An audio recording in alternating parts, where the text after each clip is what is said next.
गोली से मारा जाएगा, ये साफ तौर पे दिखाई दे रहा है। हम लोग जा रहे हैं और भीमसेना के हर एक कार्यकर्ता रामपुर के लिए निकल रहे हैं, जो आसपास के कार्यकर्ता है भीमसेना के। नमस्कार, मैं ज्योति यादव और आप देख रहे हैं जेजे न्यूज। रामपुर की घटना तो आपको पता होगी कि किस प्रकार से दलित की हत्या कही, हत्या ही कहना चाहेंगे, क्योंकि मृतक परिवार का सीधे तौर पर यह कहना है कि पुलिस की गोली लगने की वजह से ये सारा मामला इतना बढ़ गया। इस मामले ने तो तूलता पकड़ ली जब चंद्रशेखर आजाद ने यह ऐलान किया कि वो मृतक के परिवार से मिलना चाहते हैं। ये घटना बताती है कि दलितों पे बर्बरता अभी भी शांत नहीं हुई है। मामला शुरू हुआ था BR अम्बेडकर की तस्वीर लगाने को लेकर, जिसमें दो पक्षों में झड़प हुई और झड़प के बाद मृतक यानी दलित लड़के को गोली लगने की वजह से मौत हो गई। देख लीजिए, आक्रोश के तौर पर यहाँ पर तमाम भीम आर्मी के चीफ कहिए और भीम आर्मी की पार्टी से कहिए या फिर बाबा साहब को मानने वाले तमाम लोग, बहुजन समाज यहाँ पर एकजुट है। क्या कहना चाहेंगे रामपुर की घटना पर? रामपुर की घटना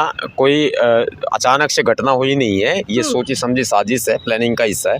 गोली मारी गई है और जानबूझ करके मारी गई है। ये सारा योगी आदित्यनाथ जी के इशारे पर हो रहा है। कहीं भी आप बाबा साहब की प्रतिमा लगाओगे, बोर्ड लगाओगे, कोई भी कार्यक्रम करोगे तो आपको, अगर आप प्यार से नहीं मान रहे ना, तो आपको गोली से मारा जाएगा, ये साफ तौर पे दिखाई दे रहा है। हम लोग जा रहे हैं और भीमसेना के हर एक कार्यकर्ता रामपुर के लिए निकल रहे हैं, जो आसपास के कार्यकर्ता है भीमसेना के, वो भी वहां पर पहुंच रहे हैं। चंद्रशेखर आजाद को तो जाने ही नहीं दिया जा रहा था, जिस प्रकार से ट्विटर से जानकारी दी उन्होंने। देखो, ये आमतौर पर होता है, मैं जाऊंगा तो मेरे साथ भी यही हालात होंगे। तो ये आमतौर पर होता है कि इन लोगों को डर ही हम लोगों से है, सत्ता को हम लोगों से डर है कि वहाँ जाएंगे तो ये हमारे ऊपर तमाम तरह के आरोप लगाएंगे कि भड़काने के लिए आए हैं, तरह तरह के आरोप लगाएंगे। लेकिन फिर भी हम लोग अपने परिवार के बीच में नहीं जा सकते क्या? जाएंगे, बिल्कुल जाएंगे, कौन रोकेगा हमें? हम देखते किसमें दम है। मैं यहाँ से ऐलान करता हूँ, आपके माध्यम से भी करता हूँ ऐलान कि बहुत जल्दी जो है 1 से 2 दिन के अंदर मैं रामपुर के लिए कूच कर रहा हूँ। और किसी में दम है, योगी आदित्यनाथ की पुलिस में दम है या योगी सरकार में दम है, तो हमें रोक के दिखा दे, जाएंगे। लेकिन रामपुर की घटना पर तमाम लोगों का ये कहना है कि जो जमीन थी वो प्रशासनिक जमीन थी, वहाँ जहाँ पर बाबा साहब भीमराव अम्बेडकर की तस्वीर लगाने की बात कही जा रही थी। प्रशासन किसी जमीन का मालिक नहीं है, सरकार किसी जमीन की मालिक नहीं है, जनता इस जमीन की मालिक है। प्रशासन अगर इस जमीन का मालिक अपने आप को बताएगा, सरकार जमीन की मालिक बताएगी, तो तानाशाही होगी ना। जनता की जमीन है और मान्यवर साहब काशीराम जी ने कहा है, जो जमीन सरकारी है वो जमीन हमारी है और कोई माई का लाल नहीं रोक सकता। अब यूपी के अंदर ऐसे हालात भीमसेना पैदा कर देगी कि यूपी के अंदर जितने भी प्रशासनिक अपने आप को जमीनें बताते हैं, ये लोग सरकारी जमीन बताते हैं, ये लोग सब जगह बाबा साहब की प्रतिमाएं खड़ी कराई जाएंगी। एक बार जाने दो मुझे रामपुर, फिर बताते हैं इनकी औकात क्या है और हम क्या है। अच्छा, आपको क्या लग रहा है कि बाबा साहब की जो है प्रतिमा लगाने से दिक्कत है कुछ लोगों को? बिल्कुल दिक्कत है, क्योंकि बाबा साहब की प्रतिमाएं ये लोग इतिहास खत्म करते हैं। आप पुराने इतिहास में पढ़ लोगे, बौद्ध साहित्य को इन्होंने खूब जलाया, धू कर जलाया है। आज ये लोग बाबा साहब की प्रतिमाओं को तोड़ते हैं, उनको दूषित करते हैं, तो उसका कारण क्या है? उसका कारण यही है कि ये बाबा साहब के विचारों को दबाना चाहते हैं।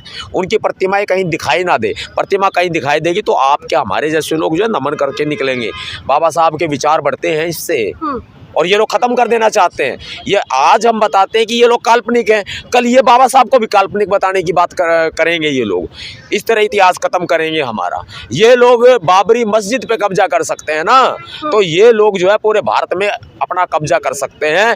और जो मूल निवासी हम भारत के हैं, तो ये हम इनको विदेशी बता देंगे, लेकिन ये हमें विदेशी भी घोषित कर सकते हैं। ये हालात पैदा कर देंगे लोग। अच्छा, पुलिस का तो ये दावा है कि गोली लगी है गलती से, लेकिन मृतक परिवार का कहना है कि गोली मारी गई है सर पर। क्या कहना चाहेंगे? देखिए, ये गोली तो जानबूझ के मारी गई है और ये हमारे समाज पे बहुत अत्याचार शुरू से होता आया है और अभी भी हुआ है।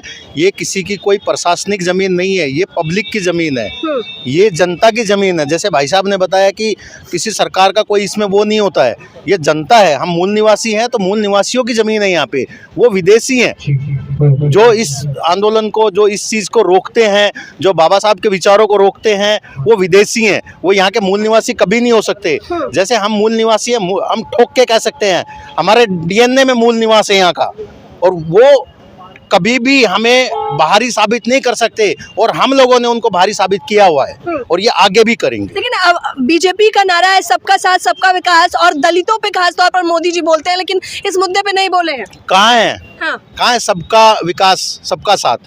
मोदी जी तो अपना एक झंडा लेके चल रहे हैं, बस मैं ही हूँ। कहाँ गरीबों का कहाँ पे विकास किया है? मुझे एक जगह भी आप बता दीजिए कि गरीबों का ये किया है।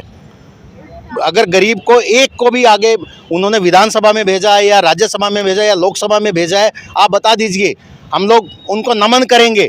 अगर एक भी बता देंगे किसी गरीब को, किसी दलित समाज के बंदे को, किसी दलित समाज के हितैषी को अगर उन्होंने किसी भी संस्था में बैठाया हो तो हम उनको नमन करेंगे। मैं आज यहाँ से भाई साहब के माध्यम से, आपके माध्यम से ऐलान कर रहा हूँ, पूरा मूल निवासी उनको नमन करेगा। एक बता दे, सिर्फ एक, पूरे हिंदुस्तान में। क्या आपको लगता है कि दलितों पे भी अभी भी बर्बरता की जा रही है? बिल्कुल करी जा रही है, जगह जगह पे देखो। अभी ये रामपुर में है, सीधी गोली मारी गई, 17 साल का लड़का है वो। सिर्फ क्या कर रहे थे, एक बाबा साहब को पोस्टर ही तो लगा रहे थे, वहाँ पे एक बोर्ड ही तो लगा रहे थे। क्या एक बोर्ड लगाने से सीधी सिर में गोली मारी जाएगी? पहले वहाँ पे वार्निंग दी जाती है भाई, पैरों के तरफ गोली की जाती है, हवाई फायर किया जाता है, लेकिन उन्होंने सीधी सिर में गोली मारी है। इसका मतलब ये जानबूझ के गोली मारी है, ऐसा नहीं है कि वो सोच समझ के नहीं, उन लोगों ने सोच समझ के गोली मारी है। ये योगी जी का, मोदी जी का अत्याचार है दलित समाज पे, मूल निवासियों पे, और इसको हम, हमारा मूल निवासी कभी भी सहन नहीं करेगा। तो दलित समाज अब क्या करने वाला है? देखिए, दलित समाज अब क्रांति लाने वाला है। इस देश में शांति नहीं तो क्रांति आएगी, क्योंकि क्रांति के बाद ही फिर हम शांति की उम्मीद कर पाएंगे। क्योंकि जो हमारे साथ हो रहा है, हमारे लोगों के साथ हो रहा है, और भाई के ऊपर जो हमला हुआ है ना कल से, मैं तो बहुत आहत हूँ। समाज को पता नहीं पीड़ा कहाँ होगी, कैसे होगी, उनके जिंदा है या मर गए हैं। क्योंकि जो जिंदा होता है तो उसका ज़मीर भी जिंदा होता है और उसको दर्द भी होता है। तो मुझे नहीं पता कि समाज आज पेट भरा हुआ है, सबका अकाउंट, उनके खत्ते भरे हुए हैं जो वो आ नहीं रहे, या इतना भर रखा है कि शायद हम तो लेने के लिए कुछ बैठे ही नहीं, हम तो साथ लेने के लिए बैठे हैं। आप आओ, हमारे साथ बैठो,